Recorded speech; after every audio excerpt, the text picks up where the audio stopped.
Hi there, let's talk about how to clean your cast iron. Here are some of the various tools you might use for cleaning your cast iron. First, we have dish detergent. Please note that this tool is controversial. We'll talk about that in a few moments. You may also use pan scrapers, sponges, chainmail scrubbers, kosher salt, lint-free towels, and your stove or oven. Let's first talk about detergent. Now, it is a long, commonly held belief that you cannot use soap on cast iron. If it were 1830 and we were still commonly using lye-based soaps, that would be true. Lye soap dissolves the seasoning on cast iron, exposing bare metal to rust.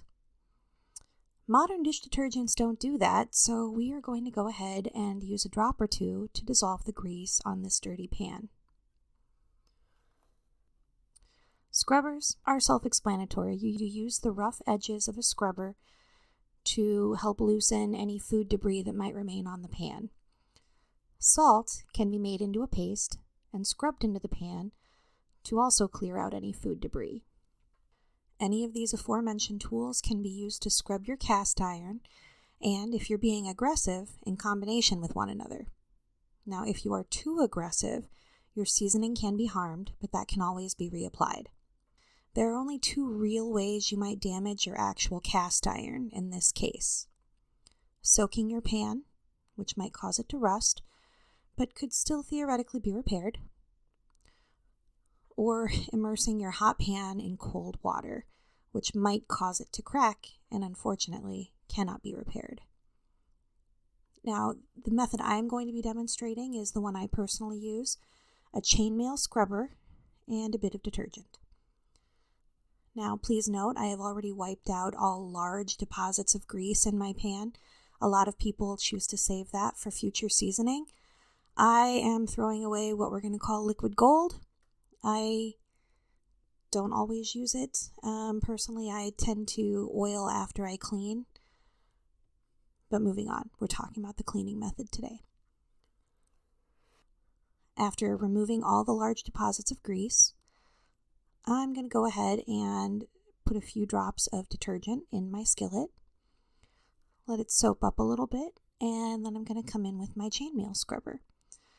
The chainmail scrubber helps to loosen up any stuck-on food debris. If you're lucky, or if you are thorough in the future, your seasoning might develop a non-stick quality. I'm not there yet. After cleaning your cast iron, you'll want to wipe it dry. This step is important to prevent rusting.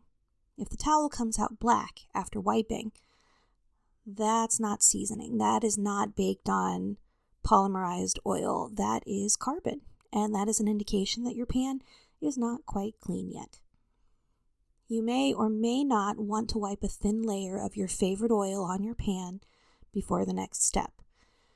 This depends on whether or not you are planning on storing the pan for future use, for long-term storage, or if you're going to be using it again relatively soon.